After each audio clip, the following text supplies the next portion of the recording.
ఈరోజు కాంగ్రెస్ పార్టీ మనం ప్రజల దగ్గరికి పోతే గల్లా ఎగిరేసుకొని మనం చేసిన పనుల గురించి చెప్పేటువంటి అవకాశం మనకుంది.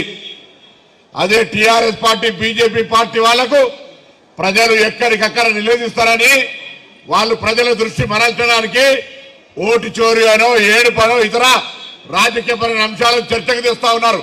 ఇవాళ చర్చ ఒకటే, జూబ్లీ హిల్స్ కు సంబంధించి 10 సంవత్సరాలుగా మీరు ఏం చేసినారు అని ప్రజలు అడిగే విధంగా ప్రతి ఓటర్ను చైతన్యపరిచే బాధ్యత మీది అనే మాట మనం చేస్తా ఉన్నా. 10 సంవత్సరాలు అభివృద్ధి చేయనోళ్ళు, ఒక్క డబుల్ బెడ్రూమ్ ఇయ్యనోళ్ళు, ఒక్క రేషన్ కార్డు ఇయ్యనోళ్ళు, ఎవరికి సహకారం చేయనోళ్ళు ఇవాళ జూబ్లీ హిల్స్ ఎన్నికల్లో ఏ ముఖం పెట్టుకుని ఓట్లు అడుగుతారు అనేటువంటి మాట ప్రజలంతా అడిగే విధంగా ఇక్కడ కాంగ్రెస్ కుటుంబ సభ్యులు మీరు ప్రజల దగ్గరికి వెళ్ళినప్పుడు కలిసి చెప్పాలి. బీజేపీ నచ్చిండు, బీజేపీకి సంబంధించి ఎంపీ ఇక్కడ కిషన్ రెడ్డి నేను అడుగుతా ఉన్నా. ఇవాళ జూబ్లీ హిల్స్ నియోజకవర్గానికి కిషన్ రెడ్డి గారు మీరు చేసినటువంటి అభివృద్ధి ఏంది? మీరు మంత్రిగా ఉన్నారు, గతంలో కూడా మంత్రిగా ఉన్నారు. ఈ నియోజకవర్గానికి ప్రత్యేకించి చేసిన కార్యక్రమాల వల్ల చర్చకు సిద్ధమా అని అడుగుతా ఉన్నాం.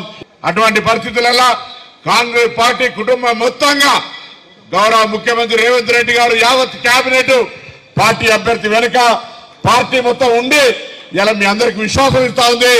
కాంగ్రెస్ పార్టీని గెలిపియండి, జూబ్లీ హిల్స్ నియోజకవర్గ అభివృద్ధి అన్ని రకాలుగా జరుగుతుందనే మాట మేము ఇస్తా ఉన్నాం ఇలా జిల్లా ఇన్ఛార్జ్ మంత్రిగా.